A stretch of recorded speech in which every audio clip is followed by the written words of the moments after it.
بسم اللہ الرحمن اللہ کے محبوب نے نہ کل صحابہ کو بٹھا کے کہا، اپنے کل رشتہ داروں کو، اہل قریش کو، کہ میں اللہ کا رسول ہوں تو کون کون میرے ساتھ چلے گا؟ کھانا کھانے سارے آ گئے، جب کہا نا تعاون کون کرے گا تو سب چپ کر گئے۔ جب کہا نا میں اللہ کا رسول ہوں تو پیچھے کون چلے گا؟ آگے لگ کے چلنا بھی آسان ہوتا ہے، ساتھ مل کے چلنا بھی آسان ہوتا ہے، مشکل ہوتا ہے پیچھے پیچھے چلنا، وہ مشکل ہوتا ہے، وہ نہیں لوگ چل پاتے۔ کون پیچھے چلے گا؟ میں اللہ کا نبی ہوں۔ تو سانپ سونگ گیا، لوگ خاموش ہو گئے۔ تو حضرت علی کہتے ہیں میں چھوٹا تھا، قد بھی میرا چھوٹا تھا، عمر 9 سال تھی، کھجور کھا رہا تھا، کرتا لمبا پہنا تھا۔ جب کوئی نہ بولا تو حضرت علی کہتے ہیں میں نے پوری کھجور بھی نہیں کھائی، ابھی منہ میں تھی، باقی کی میں نے ویسے ہی ساری نکال لی، بعد میں کھا لوں گا۔ اور وہ کھجور میں نے جیب میں ڈال لی کہ دیر نہ ہو جائے۔ اور آپ فرماتے ہیں میں پنجوں کے بل کھڑا ہو گیا اور میں نے دونوں بازو کھڑے کر کے کہا یا رسول اللہ یہ نہیں نہ بولتے، ابو لہب، عتبہ، عتیبہ، شعبہ، ابو سفیان نہیں نہ بولتے تو نہ بولے، حضور آپ پریشان نہ ہو، انا حافظوں کا یا رسول اللہ، انا ناصروں کا یا رسول اللہ، حضور میں ہر دشمن کے مقابلے میں آپ کی حفاظت کروں گا، دین کے ہر کام میں آپ کی مدد کروں گا۔ کہاں حضرت علی نے دوستی لگائی؟ کہاں 9 سال کی عمر، کہاں دوستی؟ پانی پرن سہیلیاں رنگا رنگ کڑے پر پریا اس دا جانیے جس دا، تو حضور میں اور پھر حضرت علی ہر میدان میں آپ کو نظر آئیں، ہر میں، بدر میں بھی مولا علی، احد میں بھی مولا علی، خندق میں بھی مولا علی۔ خیبر والے دن آنکھیں دکھتی تھی پر میرے حبیب نے فرمایا اسے بلاؤ، جھنڈا بھی اسے ہی دینا ہے اور فتح بھی اللہ اسی کے ہاتھ پہ عطا فرمائے۔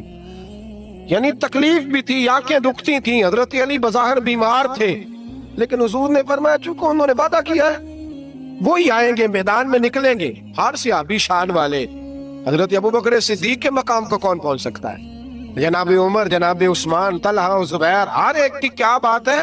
لیکن میرے نبی کریم علیہ الصلوۃ والسلام نے ہر میدان میں انہیں یاد کیا اور وہ ہر میدان میں پہلی صف میں نظر آئے۔ 63 سال عمر تھی حضرت علی کی، کوفے کے بازار سے گزر رہے تھے، ایک کافر نے آ کے خنجر مارا اور جناب علی المرتضیٰ شیر خدا کی داڑھی سے جب خون نکلا نا، وہ 9 سال کی عمر میں وعدہ کیا تھا کہ میں دین کا مددگار بنوں گا، اور جب 63 سال کی عمر میں زخم لگا کوفے کی گلی میں، جناب علی نے اپنا خون دیکھا اور جب زمین پہ گر رہے تھے تو پتہ کیا کہہ رہے تھے؟ فزت برب الکعبہ، لوگو رب کعبہ کی قسم میں کامیاب ہو گیا، میں نے آج اپنا وعدہ نبھا دیا، لے سجنا اسا توڑ نبھائی، لے سجنا اسا توڑ نبھائی تے جان دتی راہ تیرے، ختم ہو گئی بات، لے او سجنا اسا توڑ نبھائی، عشق لگا سی کھیڈا کھیڈ دی تے پھر مینوں کھیڈا بھول گئے جا، بلے شاہ دی ہو جانے، سانو اپنی توڑ نبھا لیندے۔ عزیزوں یاد رکھو اللہ سے رشتہ نا ہر لمحہ نبھاؤ۔ میں نے جمعے والے دن بھی کہا تھا کہ مجھے سمجھ نہیں آتی کہ شب برات کو لوگ رو رو کے دعا مانگتے ہیں۔ میں نے معراج شریف کی رات زیادہ دعا نہیں منگائی۔ میں کہتا ہوں کہ اتنا مسلمان ساری رات رو رو کے دعا مانگتا ہے تو سویرے کرپشن تو پھر بھی نہیں ختم ہوتی۔ توبہ کا ترجمہ یہ ہے کہ پچھلے گناہوں پہ شرمندہ ہوں تو آئندہ نہ کرنے کا وعدہ کرتا ہوں، یہ توبہ ہے۔ یہ بولیے آپ دیکھیں نا ہر مسجد میں رش ہے، اللہ کا فضل ہے۔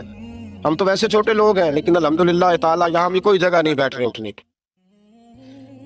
لیکن کیا یہ رسم ہے کہ استغفر اللہ رو رو کے دعا مانگی اور سویرے اسی طرح جھوٹ بولنے کا ارادہ چھوڑا ہی نہیں، فریب چھوڑا ہی نہیں؟ یہ کوئی رسم ہے؟ یہ کوئی ایکٹنگ کرنے آئے ہیں مسجد؟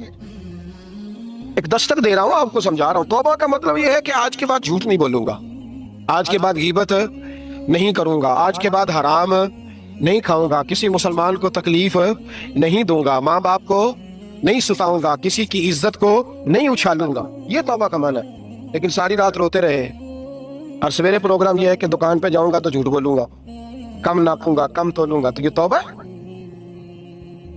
دیکھیں نا، مجھے پتہ چل جائے کہ ایک بندہ میرے سامنے آ کے کھڑا ہوا ہے پر وہ جھوٹا ہے، وہ میری تعریفیں کر رہا ہے پر جھوٹا ہے، مجھے غصہ آئے گا کہ نہیں آئے گا؟ لیکن اللہ رسول کی بارگاہ میں ساری رات رو رو کے ہائے ہائے کرنا، سویرے پھر وہی پروگرام، مانا کوئی نہیں اس کا۔ اپنے آپ کو بدلیں، تبدیلی لائیں۔ یاد رکھنا